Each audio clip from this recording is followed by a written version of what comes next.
நண்பர் முத்தையான்னு பேரு, நல்லா பேசுறாரு. அவர் ஒரு அழகான சம்பவம் சொல்வாரு. பிளேன்ல ஒரு தடவை போகும்போது பிளேன்ல திடீர்னு இந்த ஏர் பாக்கெட்ல போய் மாட்டிக்கிச்சுன்னா, டர்புலண்ட் வெதர்ல போய் மாட்டிக்கிச்சுன்னா, அந்த பிளேன் வந்து இந்த குடுகுடுப்பு மாதிரி குலுங்கும், பட்ட பட்ட பட்டப்பன்னு குலுங்கும். அதுலேயும் இந்த சின்ன ஃப்ளைட்லாம் அவ்வளோதான், இந்த தமா துண்டு ஃப்ளைட்லாம் ரொம்ப ஆட்டமாக ஆடும்.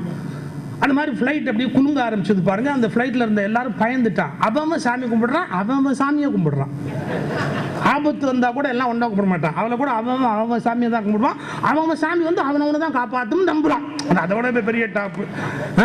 அப்படியே அவன் எல்லாம் கும்பிடுவான், அவன் சாமியை கும்பிட்டுக்கிட்டு இருக்கிறான். அப்போ அதே ஃப்ளைட்டில் ஒரு சின்ன குழந்தை, ஒரு 4-5 வயசு இருக்கும். அந்த குழந்தை பாட்டுக்கு ஏதோ காமிக்ஸ் புக்ஸ் வச்சு படிச்சுக்கிட்டே இருக்கு. அது ஒன்றும் பயப்படவே இல்லை. இடுப்பில் பட்டியை எடுத்து கட்டிக்கொள்ளவும் அப்படின்பா. உடனே இந்த வெதர் டர்புலண்ட் வெதர் வந்த உடனே அது பேசாமல் உட்காந்து பாட்டு புத்தகம் படிச்சுக்கிட்டே உட்காந்துருந்தது. பக்கத்தில் இருந்தவர் நினைச்சாரு, இது என்ன நடக்குதுன்னு இந்த பிள்ளைக்கு தெரியல, இவ்வளோ பெரிய ஆபத்து இந்த பிள்ளைக்கு தெரியல, நாமளும் சொல்லி பயமுறுத்த வேண்டாம், அந்த நேரத்தில் நாம் சாமியை கும்பிட்டுட்டு கடைசி அதை தாண்டி பிளேன் போன உடனே இப்போது நாம் பாதுகாப்பான எல்லைக்கு வந்து விட்டோம் அப்படின்னு அறிவிப்பு வந்தோடனே அந்த குழந்தைய பார்த்து கேட்டான், ஏன்பா இப்போ என்ன பிளேனில் நடந்ததுன்னு உனக்கு தெரியுமா? அந்த குழந்தை சொல்லிச்சு, தெரியுங்க. தெரியுமா? இப்போ பேசாமல் உட்காந்து காமிக்ஸ் படிச்சுக்கிட்டு இருந்தேன், வேற வழி. இப்போ என்ன நடந்ததுன்னு உனக்கு தெரியுமா? தெரியும், டர்புலண்ட் வெதர், பிளேன் குலுங்குச்சு, ரொம்ப ஆபத்து அப்படின்னு எல்லாம் சொன்னாங்க. நீ பயப்படலையா? நான் பயப்படல. ஏன் பயப்படல? எங்கள் அப்பா என்னை கரெக்டாக கொண்டு போய் சேர்த்துருவார்னு எனக்கு தெரியும். யார் உங்கள் அப்பா? பைலட்டு தான் எங்கள் அப்பா.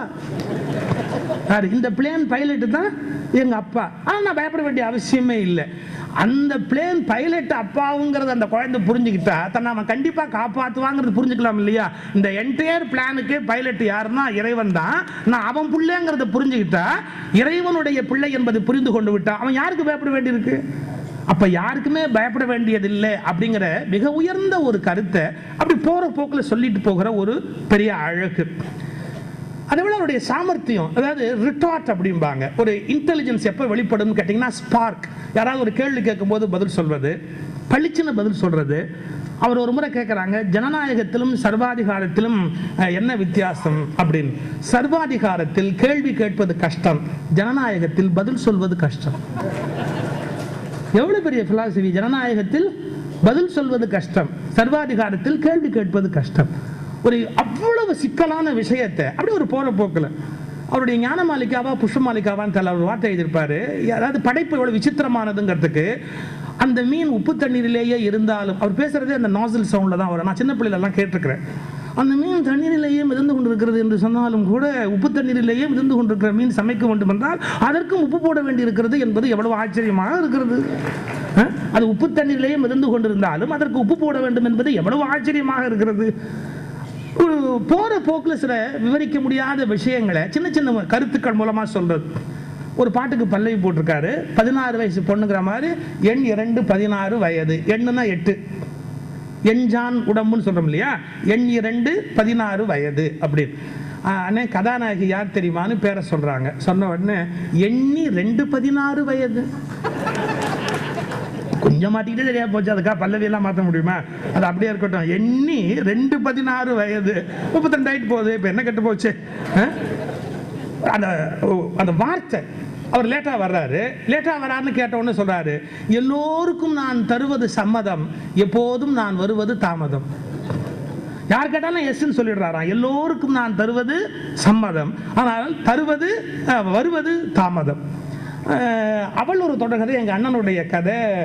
கே பாலச்சந்தர் சார் அந்த படம் எடுத்தார்.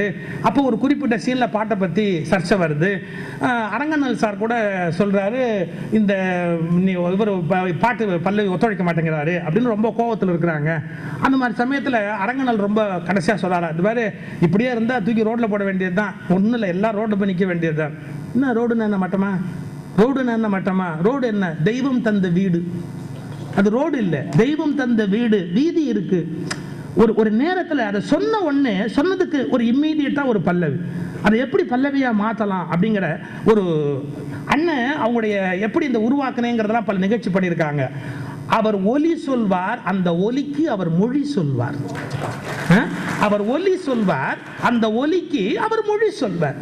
அவர் தேடினது கஷ்டப்பட்டது அதெல்லாம் உண்மை கிடையாது. அவங்க என்ன அந்த தன்னகரம் சொல்றாங்களோ அந்த அந்த தாளத்துக்கு அந்த ஒலிக்கு உடனடியாக மொழியை சொல்லக்கூடிய ஒரு ஒப்பற்ற ஆற்றல் அவருடைய தனித்த ஒரு பெரிய சிறப்பு.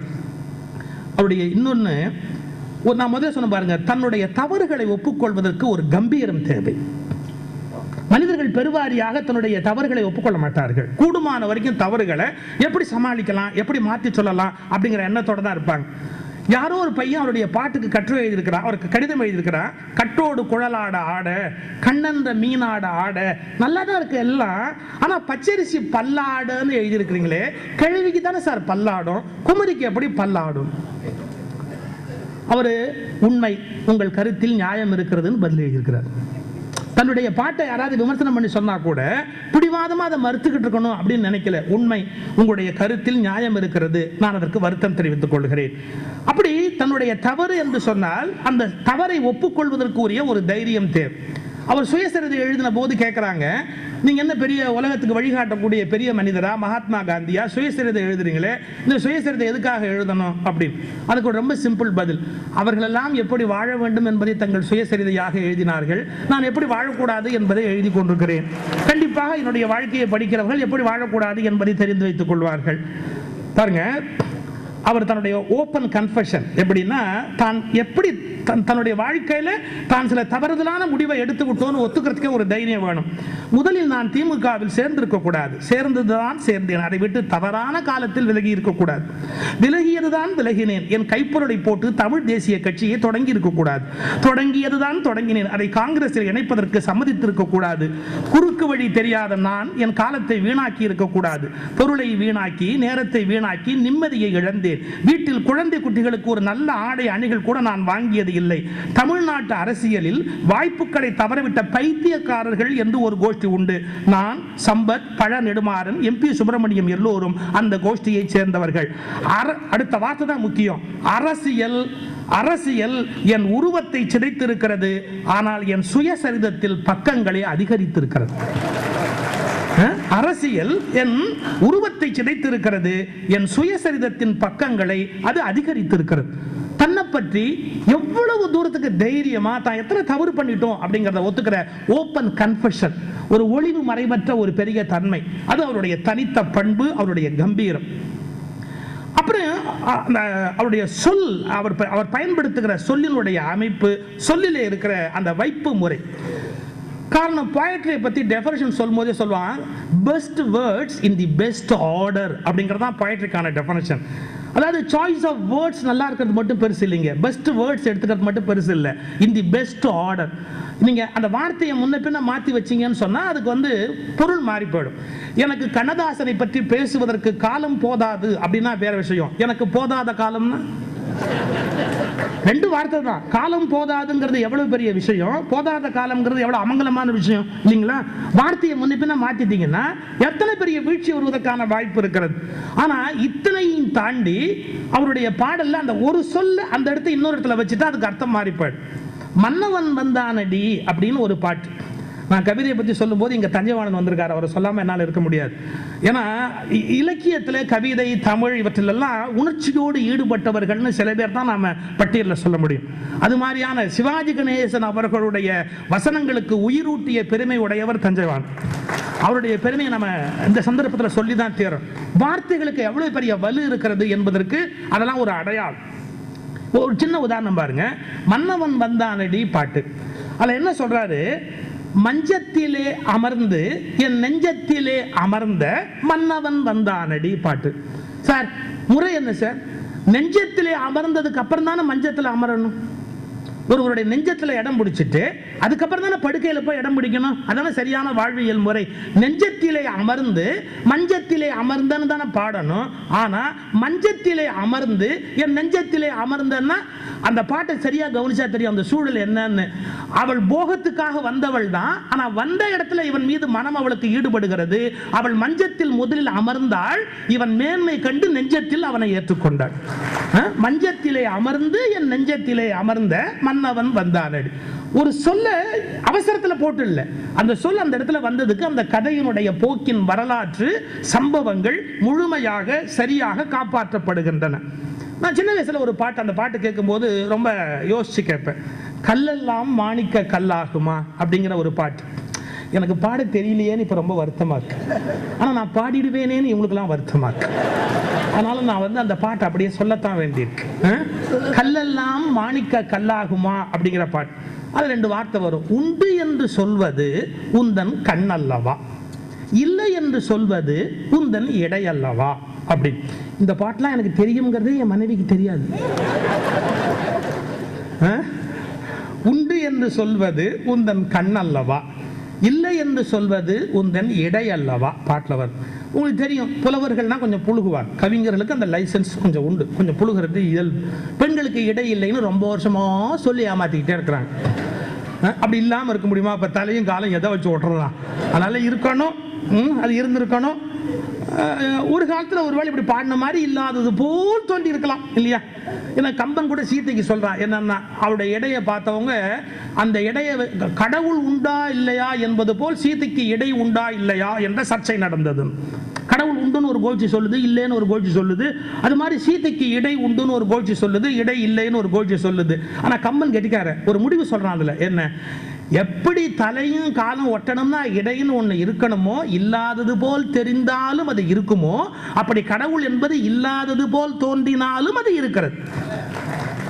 அதான் கம்பன் மறைமுகமா சொல்லி அந்த இடத்துல நிறைவு பண்ணி காட்டுறான். இப்ப இதே கருத்து பெண்ணுக்கு இடை இல்லைன்னு சொல்றதா, இல்லை என்று சொல்வது உந்தன் எடை அல்லவா, உண்டு என்று சொல்வது உந்தன் கண் அல்லவா பாட்டு. ஆனால் வேற என்னமோ இருக்கு. அந்த சரோஜாதேவி நடந்து வர்றது, அதை பாடுறது, அப்ப என்னமோ இருக்கு. என்ன இருக்கு அப்படின்னா, இப்போ கண் பெருசா இருக்கிறது கண்ணுக்கு அழகு, அது தெரியுது, உண்டு என்று சொல்வது. இடை சிறுசா இருக்கு, தெரியல, அதனால இல்லைன்னு சொல்வது. இது ஒரு பொருள். அதை விட நீங்க அந்த காட்சி அமைப்பு எடுத்து பார்த்தாதான் கண்ணதாசன் பாடின பாட்டோட அர்த்தம் என்னன்னு தெரியும்.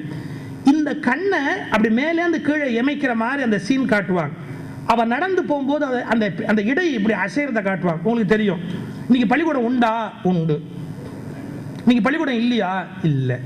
அப்போ உண்டுங்கிறதுக்கு மேலேந்து கீழே அசையணும், இல்லைங்கிறதுக்கு பக்கவாட்டில் அசையணும். காதலனை பார்த்த உடனே கண்ணு மேலிருந்து கீழே நாணத்தால் இறங்கியதால் உண்டு என்று சொல்வது உன் கண், நீ நடக்கும்போது இடை அசைவதால இப்படி, இல்லை என்று சொல்வது உன் இடை. இதை விஷுவலைஸ் பண்ணி அந்த மனிதர் இந்த 2 வார்த்தையை போடும்போது இதை விஷுவலைஸ் பண்ணாரா, காட்சி எடுத்தவங்க எடுத்தாங்களா, இல்லை இசை ஊட்டின இவங்க உயிர் ஊட்டினாங்களா, எப்படியோ என்றைக்கும் மறக்க முடியாத ஒரு பெரிய அனுபவமாக உண்டு என்று சொல்வது. நிஜமா அப்படி இல்லைனாலும் வீட்டில் அதை பாடி சந்தோஷப்பட்டுக்கலாம் இல்லையா? உண்டு என்று சொல்வது உன் இடை கண் அல்லவா, இல்லை என்று சொல்வது உந்தன் இடை அல்லவா அப்படின்னு. அதே மாதிரி 2 வார்த்தையில ஒன்று சம பண்றது அப்படின்னா பெரிய விஷயம். அதாவது ஒரு 4 மணி நேரம் சொல்ல வேண்டிய ஒரு ஸ்டோரியை 2 வரியில சம பண்ணு அப்படின்னா எப்படி பண்றது? ஒரு தடவை மலேசியாவுக்கு அண்ணனோட போயிருந்தோம். சிலப்பதிகாரத்தை பத்தி நான் பேசினேன். பெரும் கூட்டம் 20,000 பேர் வந்துருந்தாங்க. மறக்க முடியும். அண்ணனுக்கும் எம்என் ராஜா அவர்களுக்கும் ஒரு பாராட்டு விழா. நானும் சாலமன் பாப்பையா ஞான சம்பந்தம் பேச போயிருந்தோம். எனக்கு சிலப்பதிகாரம்னு டைட்டில் கொடுத்துருந்தாங்க. சிலப்பதிகாரத்தை 2 வரியில சம பண்ணணும் அப்படி. சிலப்பதிகாரத்தை 2 வரியில சம பண்ணணும் அப்படின்னாரு ஒருத்தர். நான் பளிச்சுன்னு சொன்னேன், பரத்தை பத்தினியானாள் பத்தினி பகவதியானாள். இவ்வளவுதான் சிலப்பதிகாரம். பரத்தை பத்தினியானாள் பத்தினி பகவதியானாள், சிலப்பதிகாரம் முடிஞ்சு போச்சு. ஏன்? மாதவி விலைமகள் குலத்தில் பிறந்தவள் பத்தினிங்கிற தன்மைக்கு வந்தா, பத்தினியாக பிறந்த கண்ணகி பகவதி என்று வணங்கப்படுகிற பெருநிலைக்கு போனாள். பரத்தை பத்தினியானாள் பத்தினி பகவதியானாள்னு 2 வார்த்தையில. அந்த 2 வார்த்தையில சம பண்றது ரொம்ப கஷ்டம் உலகத்திலேயே.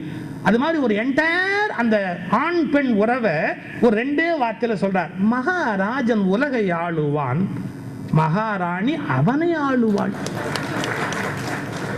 புரிஞ்சு போச்சு. அவர் ஊருக்கெல்லாம் ராஜா தான், வீட்டுக்கு வந்தா பூஜா தான். ஏன்? அதை விட நிச்சய வேண்டியதுதான். இங்க உள்ள வரும்போதே நான் ராஜாஜி ராஜா ராஜா அதெல்லாம் ஒண்ணு வேண்டாம்.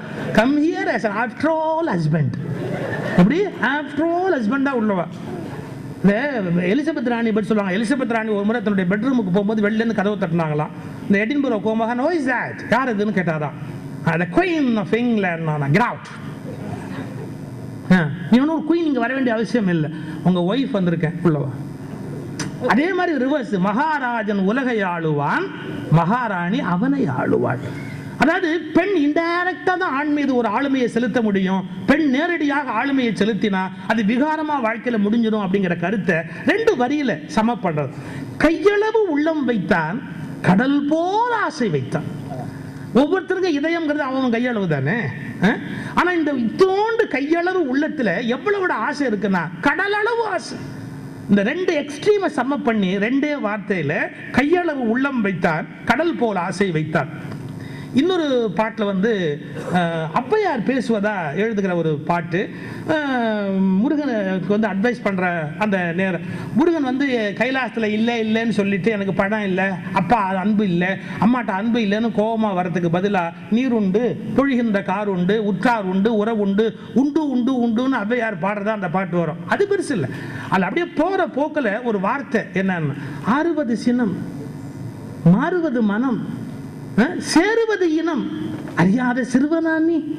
முருகனை பார்த்து அறியாத சிறுவனா நீன்னு கேட்கிற ஒரு உரிமை. அதுக்கு அந்த பாட்டை முடிக்கும் போது ஒரு வார்த்தை, உன் தத்துவம் தவறென்று சொல்லவும் ஔவையின் தமிழுக்கு உரிமை உண்டு. கடவுளை பார்த்து உன் தத்துவம் தவறென்று சொல்லவும் ஔவையின் தமிழுக்கு உரிமை உண்டு அப்படின்னு எந்த நிலை ஒரு கவிஞனுடைய உரிமை என்பது எவ்வளவு தூரத்துக்கு உயர்ந்தது என்பதை எடுத்து காட்டுகிற ஒரு நிலை. இப்படி பலவிதமான பாடல்கள், அவருடைய ஆற்றல், பெருமை, திறமை, இந்த பலவிதமான செய்திகள் போய்கொண்டே இருக்கிறது. நான் நயன் சொன்னேன், அவருடைய மனித பண்பு நிறைந்த சம்பவங்களுடைய வாழ்க்கையை படிக்கிற போது நமக்கு திகைப்பா இருக்கு, ஆச்சரியமா இருக்கு. என்ன, ஒரு பெரிய சிக்கல்ல மாட்டிக்கிறார். அதை வெளியில சொல்வது கூட சரவணனுடைய சுயசரிதை அப்படியே எழுதுறார். ஒரு சிக்கல்ல மாட்டிக்கிறார். சில பெண்களை போலீஸ் அழைத்து கொண்டு போக வேண்டும் என்று சொல்லுகிறார்கள். பனியனோடு இருக்கிறார். அப்போ சொல்றார், நானும் வர்றேன். அதாவது அவர்களை காப்பாற்ற வேண்டும் என்பதில் அவருக்கு இருந்த உறுதி. ஏதோ அவர்கள் மட்டுமே குற்றவாளிகள் என்று அவர்கள் தண்டிக்கப்படக்கூடாது, அவசியம்னா நானும் வர்றேன் அப்படி சொல்லக்கூடிய ஒரு நேர்மை உணர்வு பெருவாரியாக நீங்கள் யாரிடத்திலும் பார்க்க முடியாத ஒரு உணர்வு. அவருக்கு கோபம் அதிகம், வீரம் அதிகம், கருணை அதிகம், அன்பு அதிகம். வெளியூர்களுக்கெல்லாம் வரும்போது அந்த நிகழ்ச்சிகளில் ஏதாவது அவருக்குன்னு ஒரு தொகையை கொடுக்குற போது அங்கே யாராவது ஏதாவது ஒன்று கேட்பாங்க, அதை அப்படியே கொடுத்துருது. அந்த கொடுக்கணும் அப்படிங்கிற எண்ணம், அதை தான் அவங்க சொன்னாங்க. கடைசி வரை யாரோன்னா அந்த கொடுக்குற எண்ணத்தை வளர்த்து கொள்ள வேணும். ஆனால் அவர் யோசிக்கிறது கூட கிடையாது. கொடுக்கறது இவங்களுக்கு போகுமா, வருமா, சரியா இருக்குமா அப்படிலாம் கணக்கு பார்க்கறது கிடையாது. அண்மையில் மறைஞ்சார் இல்லையா தென்கட்சி, அவருக்கு அது மாதிரி நல்ல குணம் உண்டு. அவரை தமிழ்நாடு சரியா புரிஞ்சுக்கலிங்க. நான் ஒரு வார்த்தை சொன்னேன், ஜென் குருக்களுக்கு நிகரானவர் தென்கட்சி. ஜென் குருமார்களுடைய வாழ்க்கை மாதிரியான வாழ்க்கை அவருடைய வாழ்க்கை. அவர் தான் விளையாட்டா பேசினார்னு பல பேர் நினைச்சிட்டு இருந்தாங்க. அதே மாதிரி வாழ்ந்தவர், அந்த ஜென் குரு போலவே தம் வாழ்க்கையை அமைத்துக் கொண்டவர். அவர் ஒரு ஊருக்கு போயிருந்தாரு. அந்த ஊர்ல பேசி முடிச்சோன்னா அந்த கவர் கொடுத்தாங்க. அவருக்கு கொடுத்த உடனே அங்க ஒருத்தர் கூப்பிட்டு, அந்த ஊர்க்காரரை கூப்பிட்டு, இங்க ஏதாவது ஆர்ஃபனேஜ் இருக்கா, அனாதை இல்லம் இருக்கான்னு கேட்டார். ஆமா இருக்கு. அங்க எத்தனை பிள்ளைங்க இருக்காங்க? அங்க ஒரு 40-50 பேர் இருக்கிறாங்க. இந்த கவரை அவங்களுக்கு கொடுத்துருங்க, அந்த அனாதை இல்லத்துக்கு கொடுத்துருங்க அப்படின்னு. கூட போன ஒரு பேச்சாளர் சொன்னாரு, சரிங்க கொடுக்கறதா இருந்தாலும் நீங்க போய் கொடுக்க வேண்டாமா, கொடுப்பாருன்னு என்ன நிச்சயம், கொடுக்காம அவர் எடுத்துக்கிட்டாருன்னா என்ன ஆகுறது, இவரையும் ஒரு அனாதைன்னு நினைச்சுக்க வேண்டியதுதான். ஏன் இல்லாதவங்க எடுத்துக்கிறாரு, இருந்தா அவர் எடுப்பாரா? ஒரே வார்த்தை, இல்லாதவங்க எடுத்துக்கிறாரு, இருந்தா அவர் எடுத்துக்குவாரா? பாருங்க, நாம கொடுக்குறோம் அப்படிங்கிறது, நாம கொடுக்குறோம் கண்டிப்பா அவங்களுக்கு போச்சான்னு பார்க்கணும் அதெல்லாம் கிடையாது. கொடுக்கணுங்கிற எண்ணத்தோடயே அந்த மனம் முடிஞ்சிருது. யாராவது ஒருத்தர் கொடுக்குறாங்க, யாரோ ஒருத்தர் கேட்கறாங்க, இந்த வச்சுக்கோ, அப்படி கொடுத்துட்டு போறதுக்கு எவ்வளவு விசாலமான மனம் இருக்கும். இல்லை 2 ரூபா வட்டி போயிடுமே, 4 ரூபா வட்டி போயிடுமே, இன்னையோட அன்னைக்கு முடிச்சா அப்படி வருமே அப்படிலாம் கணக்கு பார்த்தா நீ கணித மேதையாக இருக்க முடியுமே ஒழிய கவிஞனாக இருக்க முடியாது. அவருக்கு அந்த மாதிரியான லாப நஷ்ட கணக்கு பற்றிய எண்ணமே கிடையாது. ஒரு பாட்டு, இரவுக்கு 1000 கண்கள், பகலுக்கு ஒன்றே ஒன்று. உங்களுக்கு தெரிஞ்சது தான். இதுக்கு நீங்க என்ன அர்த்தம் சொல்லலாம்? இதுக்கு நான் பொழிப்புற பதவுற கோனார் நோட்ஸ்லாம் தேவையான வேண்டியதே இல்லை. ஆனால் கோனார் உண்மையில் ரொம்ப பெரிய ஆளுங்க. அவர் இறந்து எவ்வளோ வருஷம் ஆனதுக்கப்புறம் வரப்போகிற சிலபஸுக்கெல்லாம் நோட்ஸ் எழுதி வச்சார் பாருங்க. அந்த மாதிரி உலகத்தில் வேறு யாருமே நோட்ஸே எழுத முடியாது. ஒரு பெரிய விஷயம் தான். ஏன்னா சிலபஸை மாற்ற மாட்டாங்கன்னு ஒரு அப்பயே தெரியுமோ என்னமோ தெரியல. அதுக்கப்புறம் வரதுக்கெல்லாம் கூட நோட்ஸ் எழுதி வச்சார். பெரிய ஆள் தான். சரி, அப்படியே இருக்கட்டும். இரவுக்கு 1000 கண்கள், பகலுக்கு ஒன்றே ஒன்று, அறிவுக்கு 1000 கண்கள், உறவுக்கு ஒன்றே ஒன்று. இதுல ரொம்ப நுட்பமான பகுதி ஒன்று இருக்கு. உங்களுக்கு தெரியும், இரவுக்கு 1000 கண்கள்னா நட்சத்திரங்கள், நிறைய கண் இருக்கு. பகலுக்கு ஒன்றே ஒன்றுன்னா சூரியன்.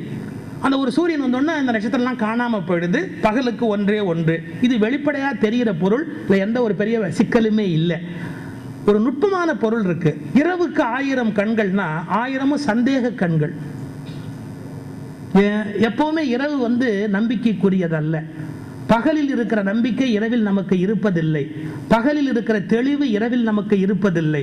பகலில் நமக்கு அறிவு சூரியனும் பிரகாசிக்கிறது, நம்பிக்கையும் அதிகமாக இருக்கிறது. இரவில் எல்லோரும் சந்தேக கண்களோடைய அலைகிறார்கள். பகலுக்கு ஒன்றே ஒன்று, இரவுக்கு 1000 கண்கள். அதை விட இன்னொரு பெரிய அழகு இருக்கு. என்ன அப்படின்னு கேட்டா, பொதுவா இரவு என்பது மாயையோடு சம்பந்தப்பட்டது. மாயை பலவிதமான விஷயத்தை காட்டிக்கிட்டே இருக்கும். சார், கண்ணுன்னு சொல்லும் போது நீங்க இதை எப்படி வேணா அர்த்தம் பண்ணலாம். ஒரு கவிஞன் எழுதியிருக்கிறார். கவிஞர்களுக்கு தான் ஒரு சுகம் என்னன்னு தெரியும். முத்துராமலிங்க மாதிரி கவிஞர்கள் எல்லாம் அங்கே வந்திருக்கிறாங்க. கவிதைங்கிறது எவ்வளவு கஷ்டங்கிறது தெரியும். பாருங்க, ஒரு வள்ளல் கொடுக்குறான். அப்படி கொடுக்கிற போது ஒரு புலவன் சொல்றான், எல்லாருக்கும் 2 கண்ணு, உனக்கு மட்டும் 12 கண்ணுன்னா. எல்லாருக்கும் 2 கண்ணு, உனக்கு மட்டும் 12 கண்ணு அப்படின்னா. ஏண்டா 12 கண்ணுன்னு சொல்ற அப்படின்னா, நீ இப்படி கொடுக்கும் போதே என் வறுமையை உன் நகக்கண்கள் பார்த்து விடுவதால் அந்த 10ஐயும் சேர்த்துக்கிட்டா 12 கண்கள்னா. நீ இப்படி கொடுக்கும்போது அந்த 10 நகைக்கண்ணு என்ன பார்க்குது இல்லையா, என் வறுமை என்னன்னு தெரிஞ்சு கொடுக்கும் இல்லையா. அதனால மற்றவங்களுக்கெல்லாம் 2 கண்ணுன்னு சொன்னா உனக்கு 12 கண்ணுன்னு சொல்லணும் அப்படி. அது மாதிரி இரவுக்கு 1000 கண்கள், பகலுக்கு ஒன்றே ஒன்று, நட்சத்திரங்களையும் சூரியனையும் குறிக்கும். இது கூட பெரிய விஷயம் இல்லைங்க. அடுத்த 2 வரி தான் அவர் கண்ணதாசனில் இருந்து கவியரசு கண்ணதாசனாக பரிணமிக்கிற வரி. எப்படி? அறிவுக்கு 1000 கண்கள், ஆனால் உறவுக்கு ஒன்றே ஒன்று. அறிவுக்கு 1000 கண்கள், ஆனால் உறவுக்கு ஒன்றே ஒன்று. அதென்ன அறிவுக்கு 1000 கண்கள்? இந்த அறிவு உள்ளவர்கள் ஒரு 100 வழி சொல்லுவாங்க ஒரு விஷயத்துக்கு. பார்த்துருக்கீங்களா? சார், என்னால் பாரிஸ் போக முடியல, இந்த பஸ் இங்கே கிடைக்கல, லஸ் வரைக்கும் போய் அங்கேருந்து அதில் போயிருக்கலாமே, இங்கேருந்து ஒரு ஆட்டோ பிடிச்சிட்டு போயிருக்கலாமே, யார்கிட்ட லிஃப்ட் கேட்டால் கொடுத்துருப்பான், நடந்தே போயிருக்கலாமேப்பா, நீ வீட்டில் போய் ஸ்கூட்டர் எடுத்துகிட்டு போயிருக்கலாமே. பாருங்க, இதான் படித்தவனோட வர பிராணாவஸ்தை. அவன் எத்தனை வழிங்கிறத உடனே வரிசையாக சொல்லி 100 வழி இருக்கப்பா, ஏதாவது ஒன்று செஞ்சிருக்கலாமே. முட்டாள்தனமா வந்து இப்படி நிக்கிறிய நீ, எப்படி முட்டாள்தனமா நீ வந்து நிக்கிறியே. அறிவுக்கு 1000 கண்கள். அறிவு ஒரு வழிக்கு 2 வழி, 2 வழிக்கு 3 என்று கண்களை திறந்து கொண்டே போகும். விதவிதமான வழிகளை அறிவு திறந்து கொண்டே போகும். ஆனா அறிவு 1000 கண்கள் உடையது என்றாலும் கூட அறிவை விட சிறந்தது எதுன்னா, உறவுக்கு கண்கள் ஒன்றே ஒன்று. உறவுக்கு ஒரே ஒரு கோணத்துல தான் பார்க்க தெரியும். ரொம்ப அழகான விஷயம். அதெல்லாம் உறவுக்கு ஒரே ஒரு கோணத்துல பார்க்க தெரியும் அப்படின்னா, அறிவு இப்போ ஒரு குழந்தை இருக்கு வச்சுங்க, அந்த குழந்தை சரியா படிக்கலன்னா அறிவாளி யோசனை சொல்லுவான், இந்த பிள்ளைய பேசாம ஹாஸ்டல்ல விட்டுருங்க, படிச்சிருவான். பேசாம வாத்தியார் வீட்டிலே விட்டுருங்க, படிச்சிருவான். கொண்டு போய் ஊட்டியில் வந்த கான்வென்ட்ல சேர்த்துருங்க, கண்டிப்பா பாஸ் பண்ணிடுவான். அதாவது அப்பனையும் பிள்ளையும் பிரிக்கிறதுக்கு எல்லா ஏற்பாடும் பண்ணுவான். பந்தம் பாசம் அதெல்லாம் ஒன்றும் முக்கியமே இல்லை. மார்க் வாங்கிட்டு யார் சார் மதிப்ப? முதல்ல இந்த அப்பா பிள்ளைங்கிற பாசம்லாம் விட்டுடணும் சார். படித்த உடனே அவனே விடப்பறான், அது வேறு விஷயம். நீ படிக்கிறதுக்கு முன்னாடியே விட்டுடுங்கிற யோசனையை சொல்கிறேன். எப்படி அனுப்பிடுங்க சார், அதெல்லாம் பார்த்தா பிள்ளை உருப்பட மாட்டான் சார், அனுப்புங்க சார் அவனை. அதெல்லாம் அறிவு யோசனை. அவன் ஃபர்ஸ்ட் ரேங்க் வாங்க வைக்கிறதுக்கு என்ன வழி? இவற்றை டியூஷன் அனுப்பலாம், அப்புறம் இந்த ஸ்பெஷல் கோர்ஸ் போகலாம். இதெல்லாம் அறிவு சொல்கிற யோசனை. ஆனால் பெத்த தாய் ஒத்துக்குவாளா? எப்படிங்க பிள்ளைய விட்டுட்டு இருக்கிறது? அவன் என்ன கேட்கிறா? உறவுக்கு கண்கள் ஒன்றே ஒன்று. பாசம் ஒரு கோணத்தில் மட்டுமே பார்க்கும். அருமையான விஷயம். பாசம் ஒரு கோணத்தில் மட்டுமே பார்க்கும். அறிவு 1000 கோணத்தில் ஒன்றை பார்த்து கொண்டிருக்கும். 1000 கோணத்தில் பார்க்கிற அறிவை விட ஒரே கோணத்தில் பார்க்கிற உறவு தான் நெஞ்சுக்கு நெருக்கமானது. ஒரு சம்பவம், கோயிலுக்கு போய் ஒரு அம்மா வேண்டா. அவன் என்ன வேண்டா தெரியுமா? கடவுளே என்ன நரகத்துக்கு அனுப்பு, கடவுளே என்ன நரகத்துக்கு அனுப்பு அப்படின்னு. கடவுளே என்ன நரகத்துக்கு அனுப்பு அப்படின்னா, அந்த பூஜை பண்றவர் கேட்டார், எதுக்குமா நரகத்துக்கு போனால் அட்வான்ஸ் புக்கிங்க்கு ஆசைப்படுறீங்க? அங்கே யாரோனா ஸ்ட்ரைட்டாக போயிடலாம், அதுக்கு விசாலாம் வாங்க வேண்டிய அவசியமே கிடையாது, ஸ்ட்ரைட்டாக நரகத்துக்கு போகலாம். அந்த அம்மா சொல்கிறா, உன் வேலையை நீ பாரியா, என் வேலையை நான் பார்க்குறேன். ஒரு 2 நாள் வேண்டோன்னு அந்த அம்மா கடுப்பாயிட்டார். அந்த அம்மா வேணும்னு பூஜை பண்ணுறவர் கடுப்பாயிட்டார். பெருவாரியே இப்போல்லாம் பூஜை பண்ணுறவங்க ரொம்ப கடுப்பாக தான் இருக்காங்க. இந்த பூஜை பண்ணுறவர் ரொம்ப கடுப்பாயிட்டார். ஏம்மா நரகத்துக்கு போகிறதுக்குன்னு டெய்லி வந்து பிரார்த்தனை பண்ணுறிய, எனக்கு புரியவே இல்லை, ஏன் வேண்ட? அந்த அம்மா சொன்னா, யார் அங்கே கல்யாணம் ஆகி எங்களுக்கு நல்ல புள்ள பிறக்கும்னு ரொம்ப ஆசையாக பார்த்தோம், மோசமான புள்ள பிறந்துட்டான். அவனை கண்டா எல்லாருக்கும் வருத்தம். அந்த வருத்தத்தில் தான் எங்கள் வீட்டுக்காரே போய் சேர்ந்தாரு. அவனை எல்லாரும் வெறுக்கிறாங்கய்யா, இந்த ஊரில் யாருக்குமே பிடிக்கலையா. அவன் செத்து மேலே போனான்னா கண்டிப்பாக நரகத்துக்கு தாயா போவான். அந்த நரகத்துலேயும் அவங்ககிட்ட அன்பு காட்ட யாராவது ஒருத்தர் வேணும் இல்லையா? அதனால தான் நான் நரகத்துக்கு போகணும்னு ஆசைப்படுறேன். இது வந்து தாயினுடைய பார்வை. ஊர் உலகம் எல்லாம் அவனை ஜெயிலுக்கு அனுப்பு, பள்ளிக்கூடத்துக்கு அனுப்பு, திருடத்துக்கு அனுப்பு, பிடிக்கிறதுக்கு அனுப்பு 100 யோசனை சொல்லும். ஆனால் அவன் நரகத்துக்கு போனாலும் அவன் பின்னால நான் போகணுங்கிற நினைப்பை ஏற்படுத்துவது உறவுக்கு கண்கள் ஒன்றே ஒன்று. அது பார்க்குற பார்வை ஒரே மாதிரி தான் பார்க்கும். எனக்கு இன்னொரு சம்பவம் மறக்க முடியாதுங்க. எங்கள் மாமனார் வந்து BABL, அவர் வந்து குழித்துறையில் மேஜிஸ்ட்ரேட்டாக இருந்தார். அதனால தான் BL படித்த எனக்கு பொண்ணே கொடுத்தாரு. அவர் என்ன BL படித்து பிரயோஜனம் இல்லைன்னு அவர் தெரிஞ்சுக்கிட்டதுனால சரி எனக்கு கொடுப்பேன்னு முடிவு பண்ணி எனக்கு பொண்ணு கொடுத்தாரு. அவர் என்ன சொன்னார், ஒரு தடவை மாப்பிள்ளை நான் கோர்ட் நடத்துகிற அழகை நீங்கள் வந்து பார்க்கணும்னார். அவர் கோர்ட் நடத்துகிற அழகை நான் பார்க்கணுமா? வாங்க மாப்பிள்ளை, நீங்கள் நான் கோர்ட்டுக்கே போக மாட்டேங்கிறீங்களே அப்படின்னாரு. போய் உட்காந்து பார்த்தேன் அவர் எப்படி நடத்துகிறாரு. ஒரு மைனர் கேர்ள் சார், அந்த பொண்ணை ஒருத்தன் கடத்திட்டு போய் கல்யாணம் பண்ணிட்டான், மைனர் கேர்ள். ஸோ அவனை கொண்டு வந்து நிறுத்திருக்கிறாங்க. அவனை கேட்டுவிட்டு என்னடா நீ அப்படியா, சரி அவர் என்ன சொன்னார், அந்த பொண்ணை வர சொல்லுங்க அப்படின்னாரு. அந்த பொண்ணு வந்து நீங்கள் யார் தப்பாக நினைக்காதீங்க, நான் அப்படி சொல்லக்கூடாது, என்னன்னா அது ஒன்றும் தேராது, பார்க்குறதுக்கு ரொம்ப விகாரமாக இருக்குது, என்னமோ மாதிரி இருக்குது. எங்கள் மாமனார் ஒரு நிமிஷம் ஷாக் ஆகிட்டார். டக்குன்னு திரும்பி இவங்ககிட்ட கேட்டார், ஏண்டா இதுக்காகவாடா உள்ள போகிறேன்னே, இதுக்காகவாடா உள்ள போகிற அப்படி. அவன் ஒரு வார்த்தை சொன்னான், சார் எஜமா அதை என் கண்ணால் பார்க்கணுங்க, அதை என் கண்ணால் பார்க்கணுங்க, உங்கள் கண்ணால் பார்த்து பிரயோஜனம் இல்லைன்னா. ஏன் அவனை பொறுத்த அளவு சார், அவன் உலகமாக அழகி, உலகத்தில் எவனுமே அவளை அழகின்னு ஒத்துக்க மாட்டான் சார். அவன் ஒருத்த மட்டும் அவன் அழகின்னு ஜெயிலுக்கு போகிறதுக்கு ரெடியாக இருக்கிறான். ஏன்? உறவுக்கு கண்கள் ஒன்றே ஒன்று. அவன் எந்த கோணத்தில் பார்க்க விரும்புகிறானோ அந்த கோணத்தில் தான் பார்ப்பான். இப்படி சொல்லட்டுமா, அறிவு எத்தனை கோணத்தில் பார்க்கலாம் என்று கற்றுக் கொடுக்கும். உறவு தான் பார்க்க விரும்புகிற கோணத்தில் மட்டுமே பார்க்கும்.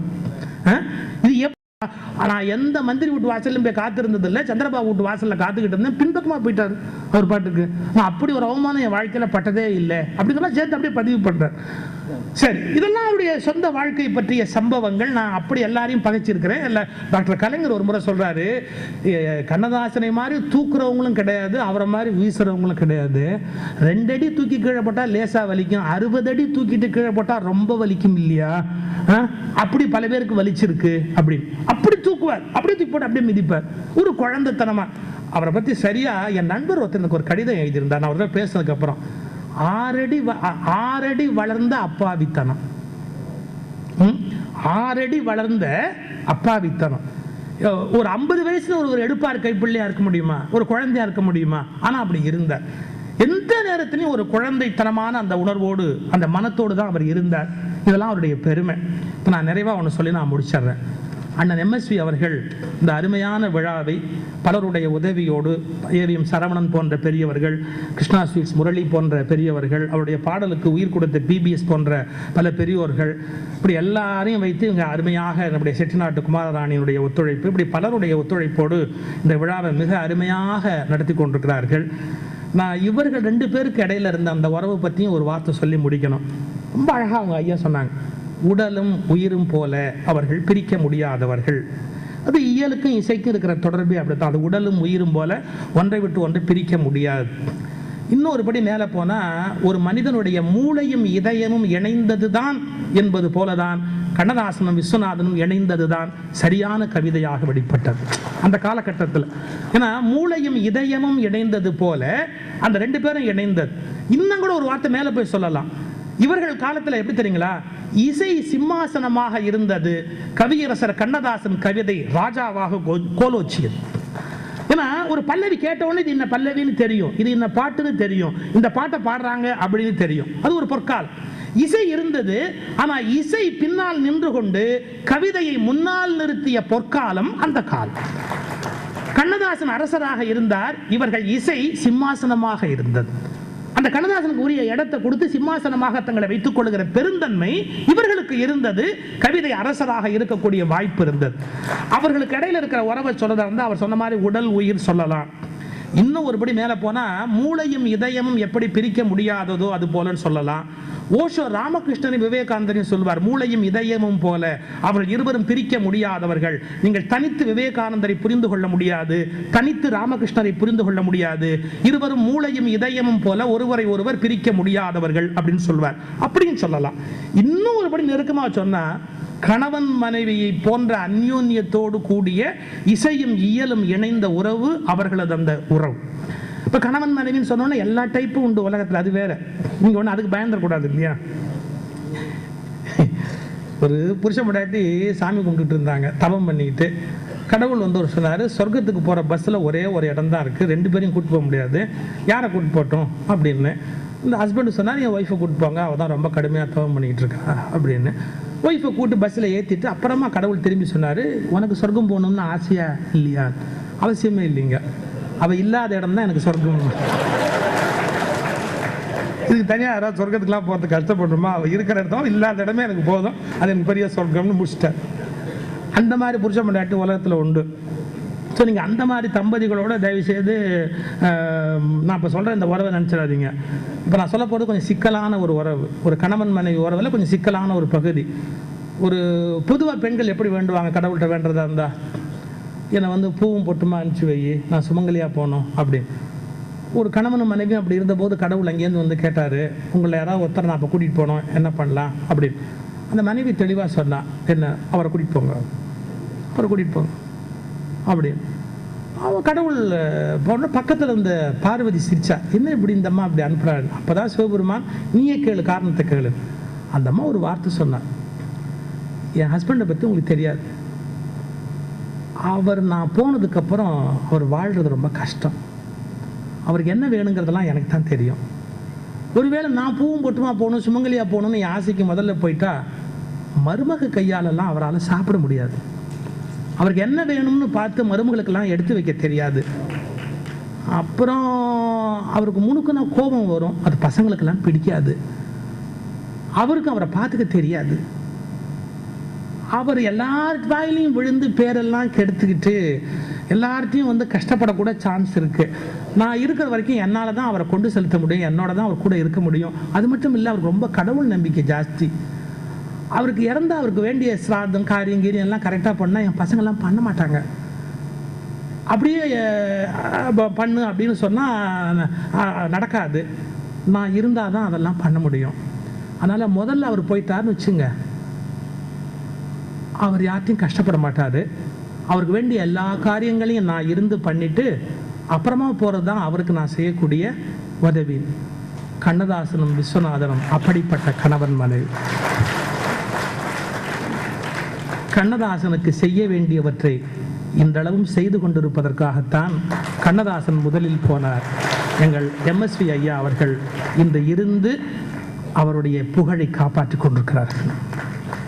ஒரு சிறந்த மனைவி தன் கணவனுடைய கஷ்டத்தை பற்றி மட்டுமே யோசிப்பது போல அந்த குழந்தையாக இருந்த கவியரசர் இவர்களுக்கு பின்னால் இருந்து வேறொருவரோடு சரி கட்டி போக அவரால் முடியாது. எனவே அவரை வழியனுப்பி வைத்துவிட்டு அவருக்குரிய காரியங்களை செய்து கொண்டிருக்கிற இந்த காதல் மனைவியை கையெடுத்து வணங்குகிறேன். அவர்கள் குறிப்பிட்டதைப் போல, நான் அழிவில்லாதவன், என்றும் எனக்கு மரணமில்லை என்று கவியரசர் சொன்னது உண்மையிலேயே ஒரு சத்தியமான வாக்கு. ஒரு மிக நல்ல கவிஞனுக்கு என்றும் எப்போதும் மரணமில்லை. ஒரு கோப்பையிலே என் குடியிருப்பு, ஒரு கோலமையில் என் துணையிருப்பு, இசை பாடலிலே என் உயிர் துடிப்பு, நான் காண்பதெல்லாம் அழகின் சிரிப்பு.